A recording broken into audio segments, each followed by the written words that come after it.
Welcome to the first part of a two-part video dealing with clauses. Clauses. And with clause, we don't mean Santa Claus, although it is that time of the year where people all over the world wish each other a Merry Christmas. If you observe Christmas, Merry Christmas to you and your family. Anyway, clauses, slightly different from phrases. I remind you that there is a video in the series already about phrases. A clause is a group of words that include at least a subject and a verb, and it always contains a subject acting through a verb. A phrase does not have this. Here is an example of a clause. I walk. I, subject, walk, verb. By the way, it also can be regarded as a complete sentence, but it is a sentence with almost no information other than that I walk. All right, let's see phrases versus clauses. Let's see what are the major differences between the two. Here is an example of a phrase, once in a blue moon. It does not contain a verb. And another one, for better or worse. This is usually part of the marriage vows that people make to each other. It contains no subject. Clause, on the other hand, after the rain stops, there is a verb, stops, or because he studied hard, there is a subject present. So phrases do not have verbs or subjects, and clauses always have some subject acting through a verb. Now, some clauses are independent. It means they can stand on their own. They don't need anything else. But such as, I finished my homework before dinner. I finished my homework, which is the clause, can stand on its own. It does not need more information necessarily.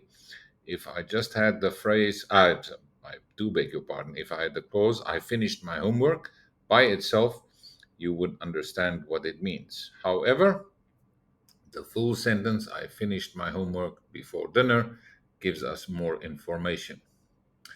The dog barked loudly at the passing car. Again, an example of a clause that can stand by itself. The dog barked loudly. I finished my homework and the dog barked loudly. They are independent clauses. They can stand by themselves. However, a clause that cannot stand by itself is called a dependent clause. It's like a little baby that's learning to walk, right? It needs something to help it to stay upright, perhaps something that it can hold on to. And here is an example. After she finished her dinner, she continued studying for the test. The clause, after she finished her dinner, does not completely make sense by itself. It needs the rest of the sentence. There are three types of dependent clauses: noun clause, adjective clause, and adverb clauses. There is no verb clause, by the way, because a clause never ever acts like a verb. Isn't that a little bit interesting? Here is an example about a noun clause. What he said about the situation surprised his family.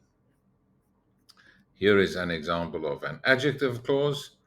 The book that is on the table is mine. And here is an example of an adverb clause. After she finishes studying, she will go for a walk. Stay tuned for part 2, in which we will examine misplaced modifiers, dangling modifiers, complex sentences, and more. And please remember to subscribe, but also to hit the bell so that you are notified when new videos on these topics are uploaded. Remember that English is a daily learning activity, and the more you focus on these matters, the better you will get. Thank you very much for watching.